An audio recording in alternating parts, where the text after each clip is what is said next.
Hi YouTube, I am back. Sorry for my hoochie ass outfit right now. It's past midnight in Vegas, so yeah. I have posted an update on my weight loss. I lost around 44 pounds within like 4.5 months on Instagram, and we got a lot of questions from my Ketobaes about what I've been doing and where I've been, kind of like a life update. So I thought I would just do this YouTube video and get back into the swing of things. And if you randomly have found this video on the web, hi, my name is Regina. I am the other half of the Ketodacians on Instagram.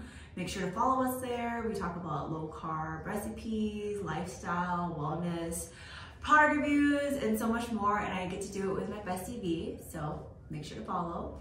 Otherwise, if you are wondering how I lost the weight in 4.5 months, stay tuned.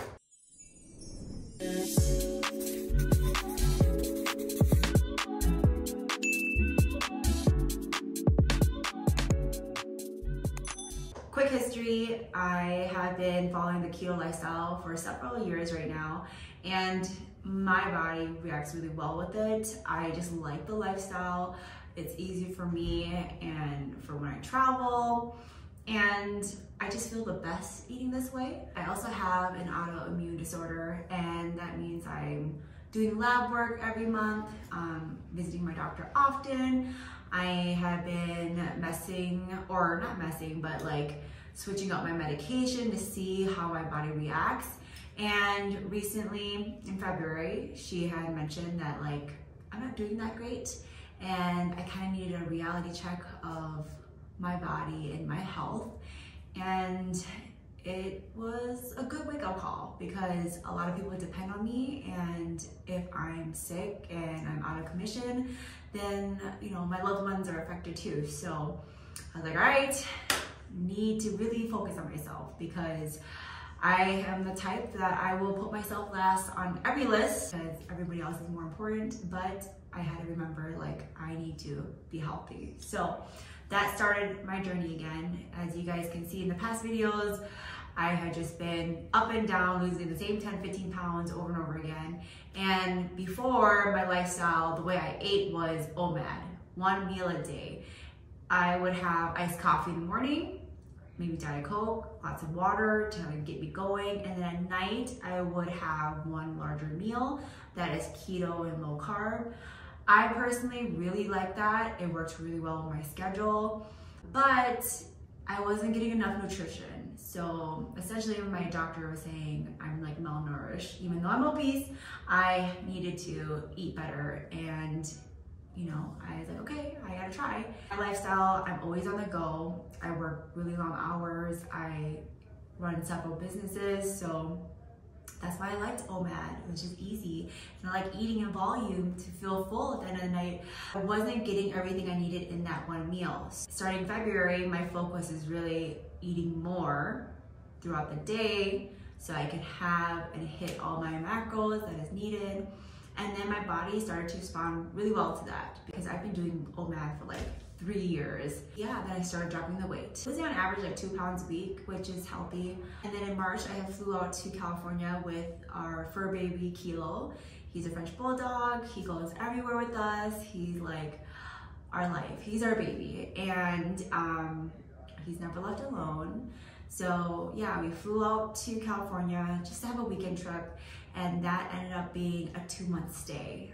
When he was out there, unfortunately, he wasn't feeling good. He wasn't able to sit properly, and he was breathing really hard. So we brought him to emergency. They took him back right away.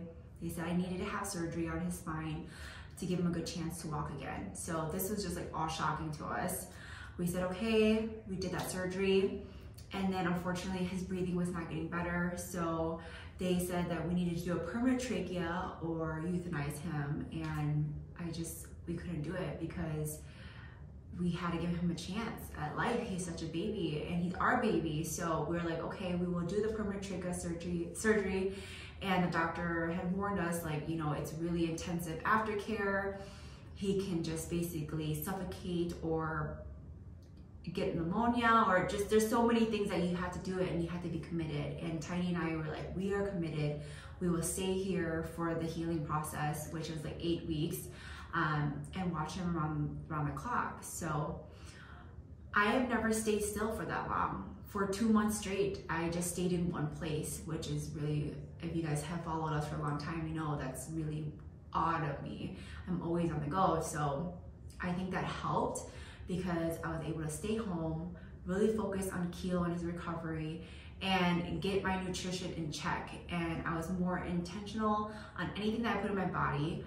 Instead of having iced coffee and Diet Coke and then one meal, I would have protein shakes. I'll still have coffee, but I'll have like a protein shake coffee.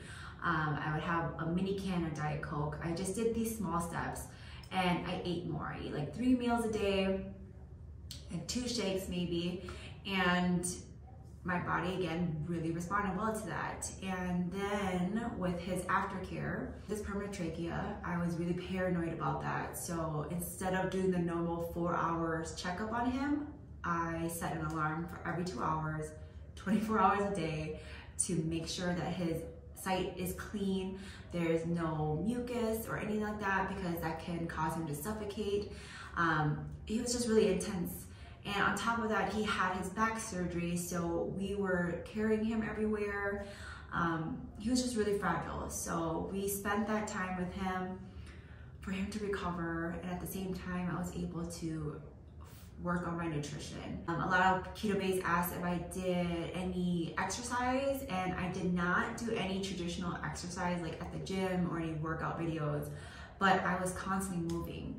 So when I'm in Minnesota and I'm working, I'm basically sitting for like 10 hours straight, working on my laptop, doing stuff, juggling everything. And when I was in California, I'm up every hour, watching him, moving him, feeding him. We're just doing a lot. So I was moving a lot more. So I think that also kind of helped accelerate my weight loss. There are drunk people in the hallway right now, so just give me a second.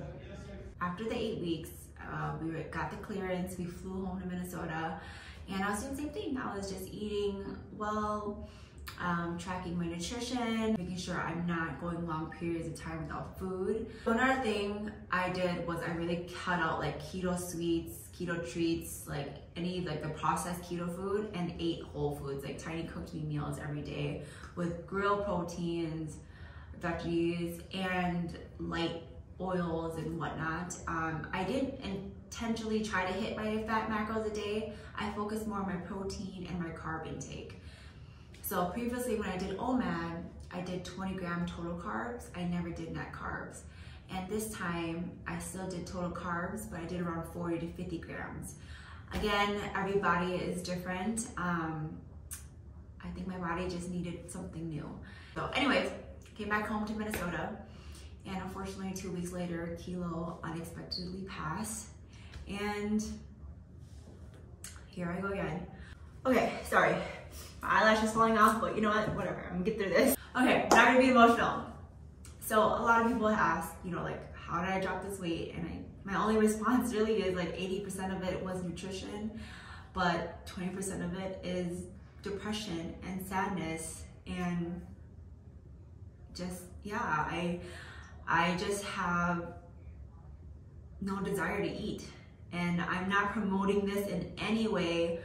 Please do not do what I'm doing. It's just been hard lately this past month. And I think I dropped 14 pounds this month. Because it's hard. I don't, you know, like again, if you follow us, you know that I'm a travel foodie. I love food, and I have no desire. And I know this is bad, and I'm fortunate to have support, and I'm fortunate to have Tiny to help me continue to like remind me to eat and cook for me. But it's hard. It's really, I'm not doing mentally well, but yeah, I just want to be fully transparent because everyone's like, wow, you dropped weight quickly. And yes, I did, but the end part wasn't healthy. So I am aware of it, and I'm working on it, and hopefully in the next few months I'm gonna be back in the groove, but the last couple weeks have been really hard on me. So physically, I had did my lab work and I'm much healthier. I have less back pain. I used to be constantly sick, and I have more energy now. But yeah, mentally, I'm not there yet, but hopefully some point in the summer, my physical and mental health will align. But yeah, so that is what I've been up to the past couple months. When I was in recovery with Kilo for those 2 months, it was really hard for me just like to be online and like want to post content because I was just so worried about him every day, struggling and just making sure that he can breathe and just is happy and healthy. He was literally our baby, so sorry, I know this is probably all over the place still too. But to recap, the last several months starting February, I was more intentional with my food. I ate more whole foods. I didn't work out necessarily, but my body was always in motion.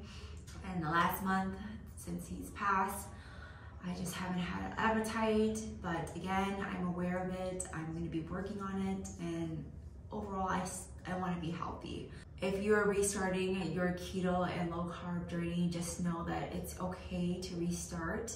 And if you need resources, I'll list them down below. Just take one day at a time. Everything is a process, but be proud of your progress. Even if it's just, removing or eliminating one thing that is unhealthy from your life, that's amazing. So just remember that. Keep glowing, keep growing, because that's all we can do right now. Just put one foot in front of the other and just keep going. You can do it. And if you need help, I am here. Okay, so hopefully that gave you guys some insight and some clarity of what I've been doing the last 4 or 5 months. I was on and off social media just because it was just really hard with Kilo's surgery and recovery. I wanted to like 100% focus on him. And since he's passed, it's just been difficult, and our community is so great, and I'm so appreciative and so grateful for everybody, because I honestly don't know how to cope with this, and I'm trying, but without you Ketobaes, I don't know, it would be much harder. So I'm really, really grateful. And I'm getting back into the swing of things, trying to film more content. With food, it's a little hard because I don't have the appetite, but I'm trying. So if you guys have any suggestions on what you guys want to see, please comment below. I do have some vlogs already lined up and planned out, but yeah, I would appreciate any suggestions. And of course, make sure you like and subscribe to our channel, because we were trying to grow our YouTube, and hopefully I can get V on here too. That would be nice. Okay, I'll see you guys in the next video. Bye.